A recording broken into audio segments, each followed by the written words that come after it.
दुनिया के हालात आज फिर से एक ऐसे मोड़ पर खड़े हैं जहां पावर पॉलिटिक्स और इकोनॉमिक जबरदस्ती का खेल ओपनली खेला जा रहा है। अमेरिका और उसके साथी देश जिनमें G7 शामिल है ओपनली ये कोशिश कर रहे हैं कि हमारे देश भारत और चाइना को मजबूर किया जाए कि हम रसिया से तेल खरीदना बंद कर दें। लेकिन सवाल ये है कि क्या अमेरिका का ये डिमांड कानूनी तौर पर सही है? क्या इंटरनेशनल लॉ उन्हें ये अथॉरिटी देता है कि वो हमारे जैसे सवर्निंग नेशन पर ऐसे टैरिफ इम्पोज करें? इसका जवाब है बिल्कुल नहीं। ये पूरा मूव न सिर्फ अनफेयर है बल्कि इलीगल भी है।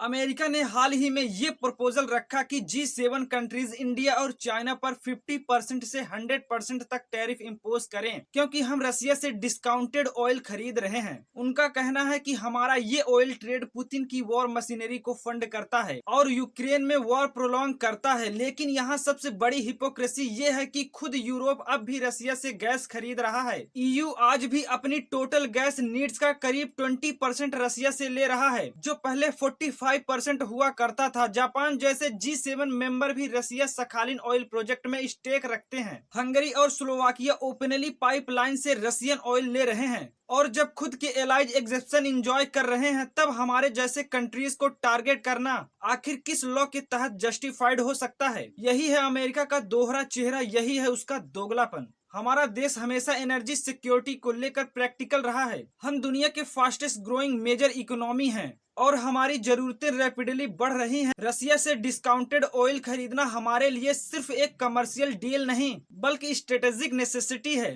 अगर हमें चीप ऑयल नहीं मिलेगा तो हमारी इकोनॉमी पर सीधा असर पड़ेगा। इन्फ्लेशन बढ़ेगा, ग्रोथ स्लो होगी और करोड़ों लोगों की रोजी रोटी पर असर पड़ेगा। तो क्या हम किसी और के कहने पर अपनी जनता की भलाई को दांव पर लगा दें? बिल्कुल नहीं। सॉवरेनिटी का मतलब ही यही है कि हम अपने नेशन इंटरेस्ट में डिसीजंस लें। अब जरा लीगल ग्राउंड पर बात करते हैं। WTO यानी वर्ल्ड ट्रेड ऑर्गेनाइजेशन के रूल्स साफ कहते हैं कि टैरिफ सिर्फ तब लगाए जा सकते हैं जब कोई देश अनफेयर ट्रेड प्रैक्टिसेस कर रहा हो, डंपिंग कर रहा हो या फिर नेशन सिक्योरिटी का जेन्युइन खतरा हो। लेकिन रसिया से ऑयल खरीदना ना तो अनफेयर ट्रेड प्रैक्टिस है और ना ही डंपिंग। ये एक सिंपल बायलैटरल कमर्शियल डील है। WTO के तहत किसी तीसरे देश को ये राइट नहीं है कि वो दो सवर्ण कंट्रीज के बीच हुए डील पर इंटरवेंशन करे। अगर अमेरिका ऐसा करता है तो ये साफ तौर पर WTO रूल्स का वायलेशन होगा। हिस्ट्री हमें याद दिलाती है कि ट्रंप एडमिनिस्ट्रेशन के समय जब चाइना पर यूनिलेटरल टैरिफ्स लगाए गए थे, WTO के डिस्प्यूट सेटलमेंट पैनल ने रूलिंग दी थी कि ये टैरिफ्स इलीगल है। अमेरिका ने उस रूलिंग को मानने से मना कर दिया और अपीलेटेड बॉडी को ही ब्लॉक कर दिया। यानी जब लॉ उसके खिलाफ जाता है तो वो लॉ को ही खत्म कर देता है। यही है उसका दोगलापन और आज वही मॉडल हमारे देश पर इम्पोज करने की कोशिश की जा रही है। G7 का रोल भी यहाँ एक्सपोज करना जरूरी है। ये 7 देशों का ग्रुप खुद को दुनिया का मोरल गार्जियन बताता है, लेकिन असलियत ये है कि ये सिर्फ वाशिंगटन की जियोपॉलिटिकल टूलकिट है। जब भी अमेरिका को अपनी पॉलिसीज ग्लोबल लेजिटिमेसी देनी होती है वो G7 को आगे करता है। रसिया पर सैंक्शंस हो या ऑयल प्राइसेस कैप, हर जगह G7 को प्रेशराइज करके वाशिंगटन ने अपने यूनिलेटरल मूव को मल्टीलेटरल कवर देने की कोशिश की और अब फिर वही किया जा रहा है। Donald Trump openly European union को कह रहा है कि अगर वो वार खत्म करना चाहते हैं तो इंडिया और चाइना पर टैरिफ्स लगाए। लेकिन सवाल ये है, क्या किसी थर्ड कंट्री को ये हक है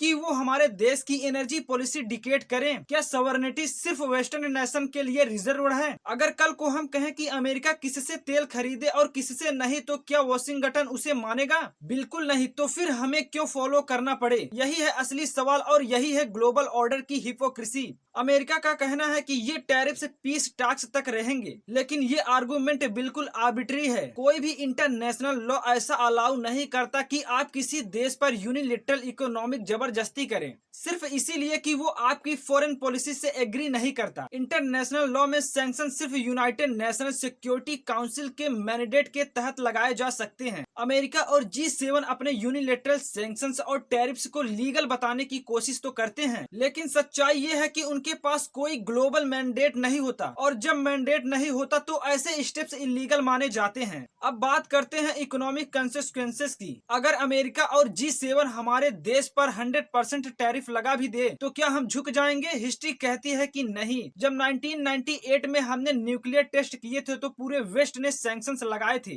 क्या हमने न्यूक्लियर पॉलिसी बदली? नहीं, बल्कि हमने और ज्यादा मजबूत होकर दुनिया को दिखा दिया कि हम अपने डिसीजंस में इंडिपेंडेंट हैं। आज भी वही स्पिरिट है। हाँ, टैरिफ से शॉर्ट टर्म चैलेंजेस जरूर आएंगे, लेकिन लॉन्ग टर्म में ये हमें और रेजिलियंट बनाएंगे। सच्चाई ये है कि ये टैरिफ्स रसिया को हर्ट करने के लिए नहीं, बल्कि हमें और चाइना को स्लो डाउन करने के लिए डिजाइन किए गए हैं। अमेरिका जानता है कि हमारी ग्रोथ अगर इसी पेस पर रही तो आने वाले दशकों में G7 रेलेवेंस खुद खत्म हो जाएगी। चीप रशियन ऑयल हमारी ग्रोथ को सस्टेन करता है, इसीलिए उसे रोकने की कोशिश हो रही है। G7 कंट्रीज की खुद की हिपोक्रेसी भी देखिए। एक तरफ वो कहते हैं कि वॉर खत्म होना चाहिए, दूसरी तरफ उनके ही मेंबर्स रसिया से ऑयल और गैस खरीदते रहते हैं। हंगरी और स्लोवाकिया ओपनली पाइपलाइन से रशियन ऑयल लेते हैं और यूरोपियन सैंक्शंस ब्लॉक कर देते हैं। जापान ने अपने सखालिन प्रोजेक्ट स्टेक्स मेंटेन किए हुए हैं। जर्मनी ने इनडायरेक्ट डील से रसिया गैस लेना जारी रखा है। और जब बात हमारे देश की आती है तो सडनली मोरालिटी जाग उठती है। यही है वो डबल स्टैंडर्ड्स जो पूरी दुनिया अब देख रही है। हमारे लिए सबसे इम्पोर्टेंट सवाल यही है, क्या हम अपने नेशनल इंटरेस्ट से कॉम्प्रोमाइज करेंगे? जवाब साफ है, नहीं। हम रसिया से ऑयल खरीदते रहेंगे जब तक ये हमारे इकोनॉमी और हमारी जनता के हित में होगा।